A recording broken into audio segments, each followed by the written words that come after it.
Welcome back, folks. Today we'll be showcasing another classic Filipino dish called Sinigang, pork neck bones. That's right, or Sinigang na Buto-Buto, the ultimate Filipino comfort food.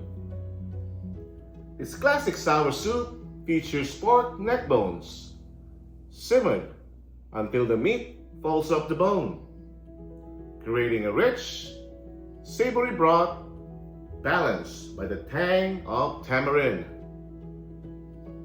It's a hearty, soul-warming dish, best enjoyed with a bowl of steaming white rice and with a side of patis or fish sauce with chili.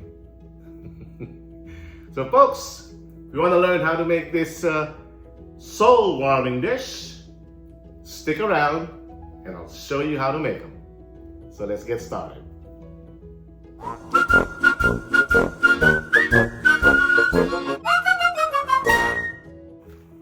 Alright folks, let's get started here.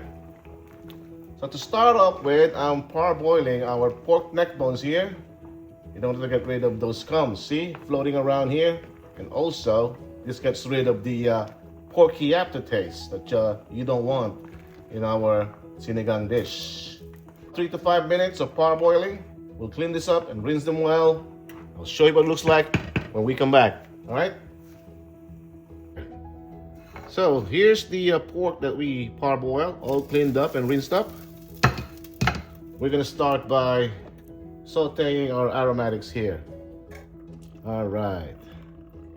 A little bit of oil there.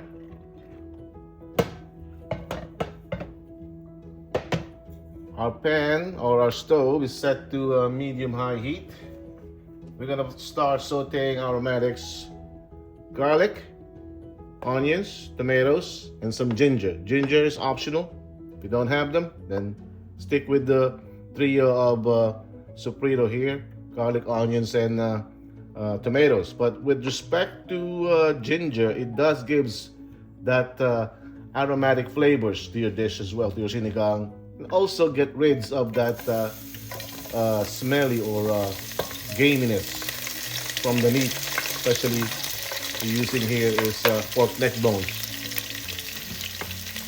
All right, let's start sautéing that.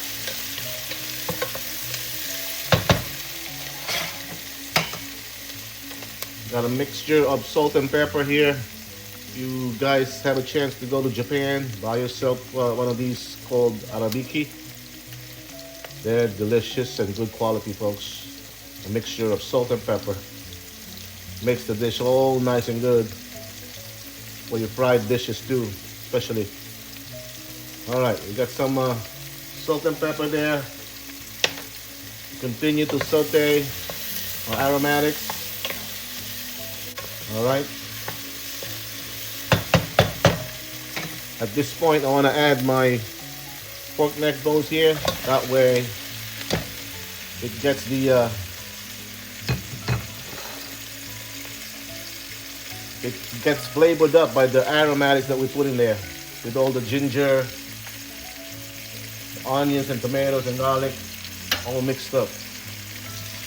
All right, let's give this a mix.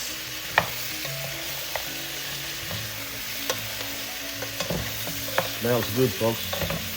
Smells good here. Wow.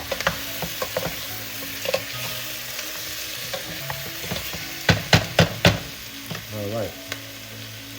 A little bit more salt and pepper mix here. That looks awesome. Again, saute it. We're kind of like browning the meat here in a sense. So it helps getting rid of that gaminess.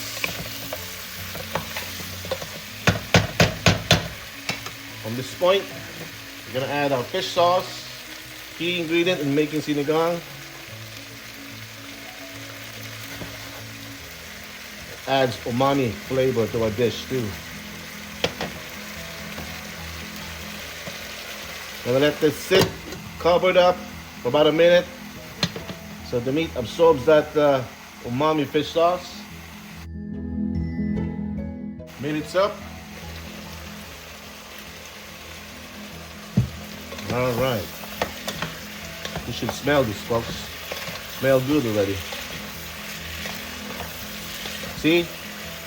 Those onions, tomatoes, garlic that we add in there. They all get mushed up anyways. But this is pretty much pretty straightforward, folks.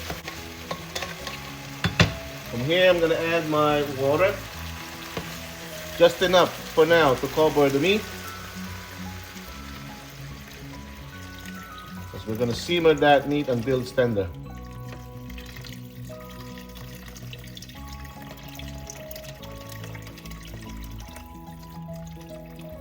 We're gonna let this come to a boil.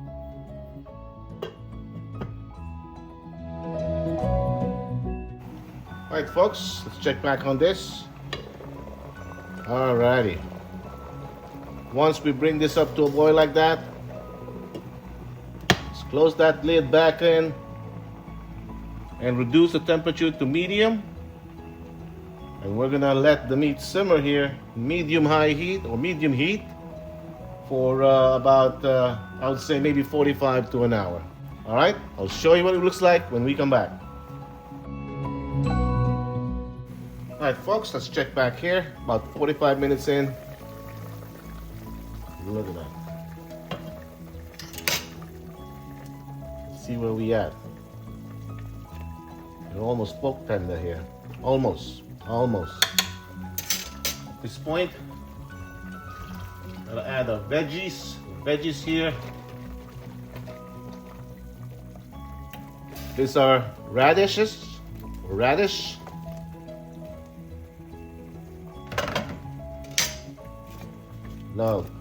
Love some radish. My wife is sort of half Japanese, half Filipina. So in Japan, radish is pretty popular in pretty much every authentic Japanese dishes. So I love to add more of those radishes here. She loves those. And we're gonna add some water to this. Alrighty.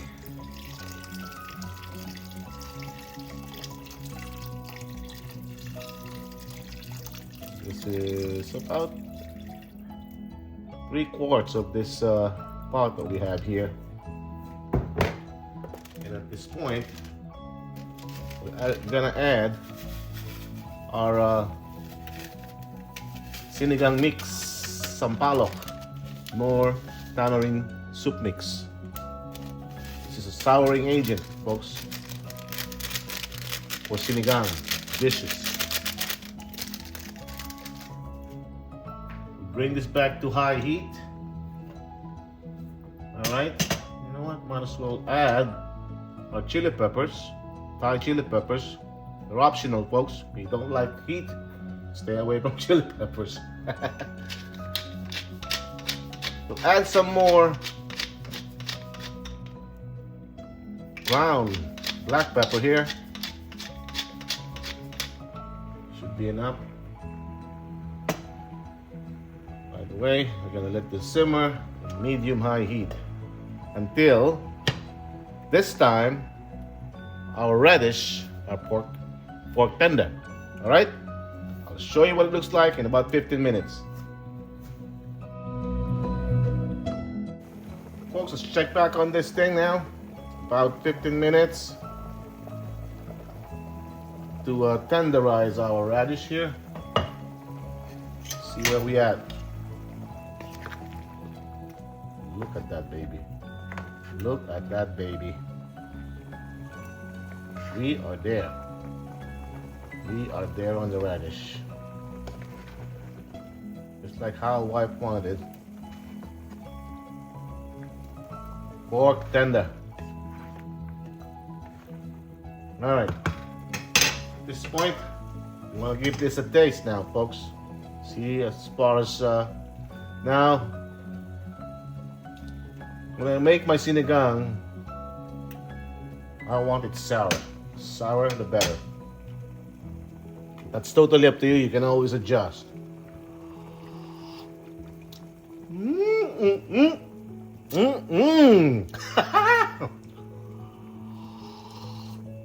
Oh, that's lovely.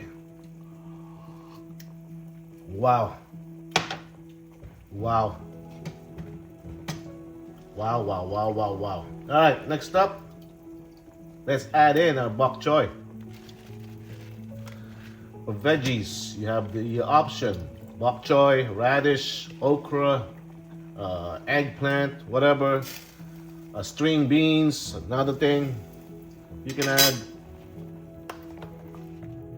But to me, the simple the better here. The simple the better. All right. Give this another 5 minutes, or at least once it boils up, we should be ready. There you have it, folks. Look at that. Look at that, folks. Our pork neck bones sinigang. Yum, yum. Yum, yum. I thank you for watching, and until we cook again. This is so delicious, folks. Woo! Wow. Wowza. I like this part. For this. Woohoo!